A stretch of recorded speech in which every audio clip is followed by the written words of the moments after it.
Winning isn't immaterial, just enjoy the game. Ladies and gentlemen, do you know people who post pictures of themselves almost every day? Snap, look at my new watch. Snap, Westlake in spring, and snap, here's me middle of a speech competition. From streets to campuses, people are obsessed with taking photos of themselves. But when photography was first introduced to China in 19th century, it traumatized a generation. With a draw tube shaped like a cannon, the dazzling firework at exposure like that.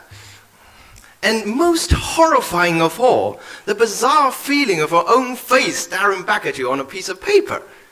Witchcraft, they say, an evil ritual taking away our spirits. As the development of technology moves the wheel of history forward, it was always accompanied by fear. Judging in retrospect, from an era of selfie craze, of course, we would want to tell those benighted people of the past, fear not, your souls won't be sucked into a camera. And this is exactly what I want to tell people of the present. Fear not, because when technology revolutionizes our lives, humanity frames our actions. Look at our world now. The debate between scientists and humanists never seems to set our minds at rest. When scientists are bragging about generalizing 5G, 6G, the humanists say you're providing easier ways to infringe on personal privacy. When scientists brag the AI as humans' ultimate assistant, the sci-fi writers say, beware that they might develop consciousness of their own. Once I, a self-proclaimed physicist, talked to my pals from the School of Humanities about teleportation. I said, theoretically, we can transport anything from here to there instantly by disintegrating the stuff here and reconstructing an identical one there. But I was instantly bombarded with, so soon you're going to transport people in this way, won't you? But will one be the same person after teleport? Will my consciousness be instantly terminated upon disintegration here, leaving only a duplicate of me to be reconstructed there? So innocent bystanders, upon hearing these fantastic debates, panic. Oh no, the geeks are going to read our mails. The robots are going to take over the earth. Teleportation is going to destroy thousands of people every day, leaving a world full of clones.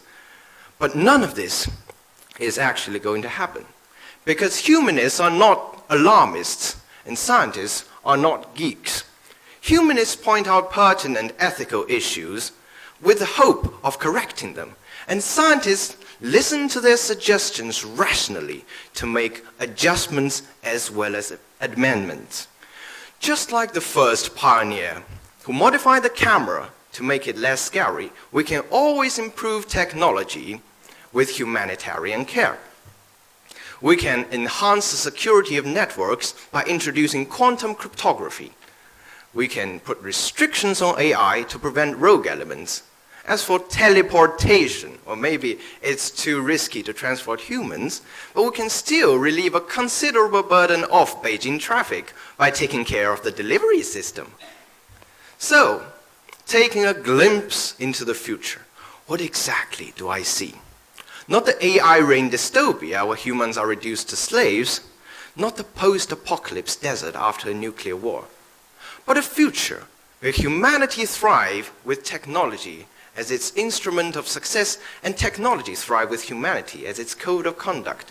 Just like how we mock at 19th century people for being fearful in front of a camera, our future generations will also be wondering why we had feared some of their daily routines in the first place, as they reach ever higher dimensions and roam across the stars. Thank you. Thank you, contestant. Thank you.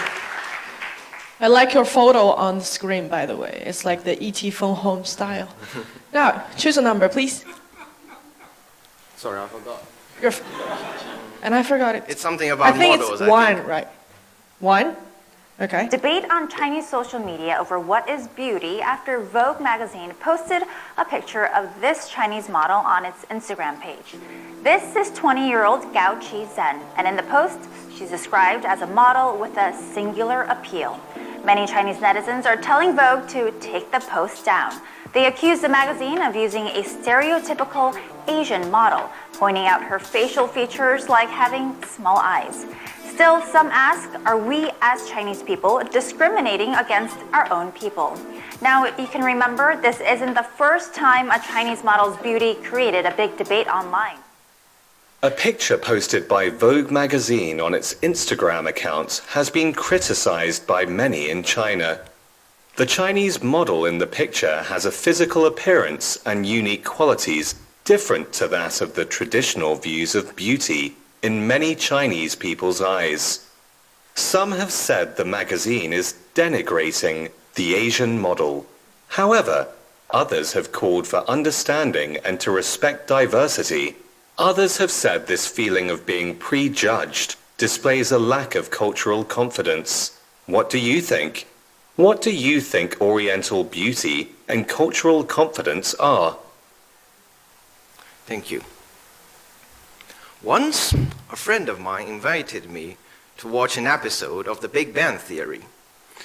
I kindly accepted because I've heard that The Big Bang Theory depicts scientists, and I'm a scientist student myself. I want to see how I'm depicted. And in this episode, the hero Sheldon Cooper came back to his hometown. His mother said to him, look, little Shelley, I've made you a delicious dish of gingerbread men. But I forgot to hollow out the eye sockets much, but you can pretend they are Chinese. And my friend was utterly insulted. They are insulting the Chinese. They think we don't have eye sockets. I was calmer. I said, calm down, friend. I don't think it was meant as an insult. It was just a joke. You see, we originally have eye sockets shallower than the Westerners, and they are making some very small and whimsical fun about it. It's no big deal. And I haven't said a thing about they depicting scientists as utter nerds and have lower IQ than the 3-year-old baby. And it's the same attitude towards this event. I've seen this magazine ages ago when it was first came online. And I thought, she has a kind of uniqueness. And this uniqueness represents the ancient original way of looking like. Maybe some says this kind of beauty is a bit strange. But if she has the airs and graces of a true model, then she should have confidence and she should be respected. The people she represents should also be respected. It's just like Kung Fu Panda. When Kung Fu Panda was first aired in China, it was met with sole criticism. They think, look at that panda. He's too fat. He's got too little eyes and tiny ears. How can this panda represent China? But after everyone seen the movie and was moved by its touching and yet whimsical storyline, Kung Fu Panda became a popular icon of Chinese society. So, what I think is the most important thing about cultural confidence is to admit what we originally look like. We do have eyes far apart, we have sockets shallower, we have nose softer, and we have lips thicker than the Westerners. But we should be proud of that, because we are Chinese. Just like, and we shouldn't avoid our originality to pursue cosmetic surgery and the kind of beauty of Westerners, but we should stand our own ground. Thank you.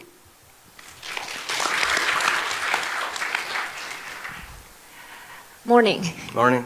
In your prepared speech, you projected a future in which human beings reach a higher dimension and roam across the stars. Yes.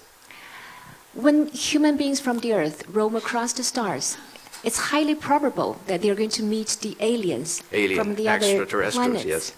So when this happens, as a physicist and scientist, could you please suggest how they are going to communicate with one another and what kind of language are they going to use as beings from totally different civilizations? Yes. Thank you very much for your question. This is a major concern for both physicists and biologists. I've heard a major grand debate about this in one of the lectures in my school. There was an astronomist saying we should calculate in simulations of supercomputers how we're going to communicate with what kind of alien life forms. But the biologist, who is called Shi Yigong, said, we cannot communicate with them like this because our mind is too shallow. We are confined on our planet for too long. We have no idea what kind of dimensions that these creatures can reach and what kind of language these creatures can speak. But one thing is for sure. We must communicate with our sincerity, without any hostility. Because if we have any hostility, the two cultures may get into a major misunderstanding and a major conflict. So this is what scientists and biologists want to do and want to prevent. Thank you. Why, in a world of diverse and universally shared images, Yes? do we bother to beat ourselves up about this issue of objective beauty, when surely beauty is in the eye of the beholder? Thank you. I agree with you entirely that the beauty should be in the eye of beholder. That's why I myself subscribe to your view that this thing shouldn't be beaten about entirely. But what's important is that there are still many people prejudiced against other races and other human beings that look different from their own. And this is something which strive to prevent. We should appeal to all the human beings on earth that we are the same kind of human beings. And if we have objective beauty, it's another issue than the discrimination, because discrimination works in another way. It's not about objective beauty. If it's only about objective beauty, it's fine. But we have to break free from discrimination, and this is something we should be beating about and we should be protesting about. Thank you. Good morning, contestant number 8. Morning. The history of Hangzhou can be traced back over 2,200 years Yes. to the Qin dynasty. And the city boasts two very important cultural heritage sites, Yes. the West Lake and the Grand Canal. My question is, do you see cultural heritage as a blessing or a burden for modern development? Why? Thank you very much. I see cultural inheritance as a blessing, because these relics that the ancients they have passed on to us, it was not only a reminder of how our culture was like 2,000, 3,000 years ago, but also can be utilized by our modern society. For example, Su Dongpo, not him again, Su Dongpo, when he was the chief executive or something of Hangzhou, he built this Su Dam out of mud from the West Lake bottom.